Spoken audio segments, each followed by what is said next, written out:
गाय के गोबर से अंगना लिपायो रघुनंदन हरी। गाय के गोबर से अंगना लिपायो रघुनंदन हरी।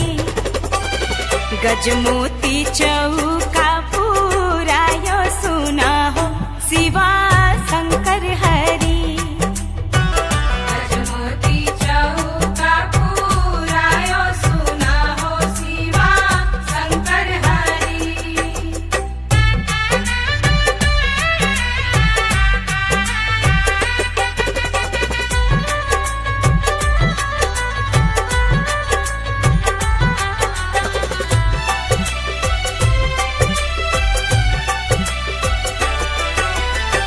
जाहि चौके बैठा ले दशरथ जी के बेटा रघुनंदन हरी।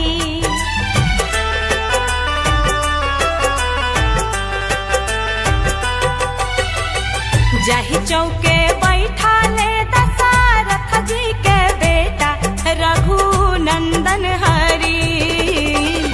मोतियानिया जूरी भारायो सुना हो शिवा शंकर हरी। मोतियानिया जूरी भारायो सुना हो शिवा शंकर हरी।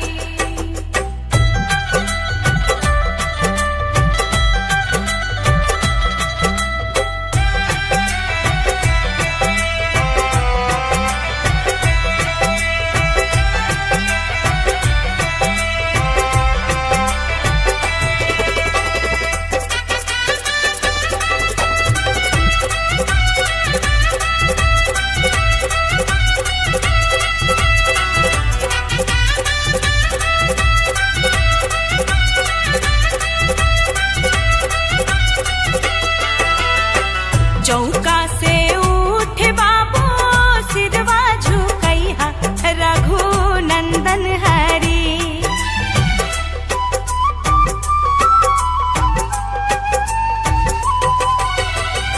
चौका से उठ बाबू सिरवा झुकैहा रघुनंदन हरी।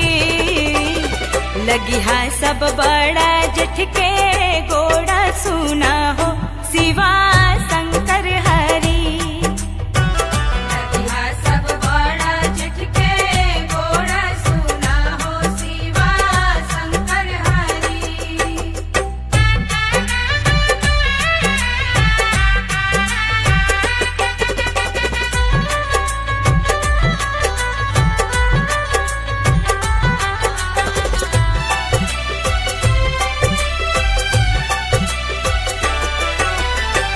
जाहि चौके बैठा ले दशरथ जी के बेटा रघुनंदन हरी।